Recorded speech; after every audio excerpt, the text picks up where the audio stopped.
Hello সবাইকে, শুভ দুপুর। আজ হচ্ছে বৃহস্পতিবার।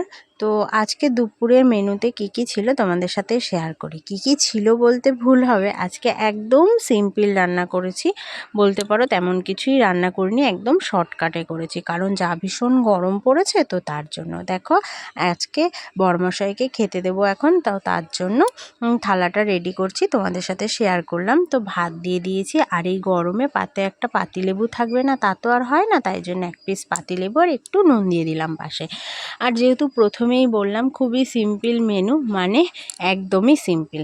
আজকে রান্না করেছি কাতলা মাছের ঝোল, লম্বা লম্বা করে আলু দিয়ে কাতলা মাছের ঝোল, যেটা হচ্ছে আদা জিরে বাটা দিয়ে আর গরম মশলা দিয়ে। এটা আমার মায়ের রেসিপি। আমার মা এই কাতলা মাছের ঝোলটা খুব ভালো রান্না করে, ভীষণ টেস্টি হয়। মায়ের রান্নার কাছে পৃথিবীর সব রান্নাই হার মানে, তোমরা সবাই জানো। আমাদের কাছে আমাদের মায়ের রান্নাই পৃথিবীর সেরা রান্না। সেই রকমই আমার মায়ের প্রত্যেকটা রান্নায় ভীষণ টেস্টি হয়, আমার কাছে তো ভীষণই ভালো লাগে। তো তাই জন্য আজকে চেষ্টা করলাম, যেহেতু একটা মাত্রই তরকারি রাঁধবো, তো ভাবলাম মায়ের মতো করেই রান্না করি। তো মায়ের মতো করেই আজকে কাতলা মাছের ঝোল রান্না করেছি, আর কিছু রান্না করিনি। আর ভাতে দিয়েছিলাম মিষ্টি কুমড়ো সেদ্ধ।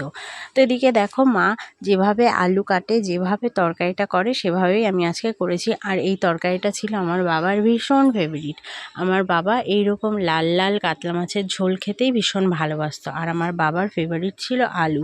আর তরকারিতে এরকম লম্বা লম্বা আলু দিয়ে রান্না আমার বাবার কাছে ভীষণ ভালো লাগতো, আর আমারও ভীষণ ফেভারিট এই তরকারিটা।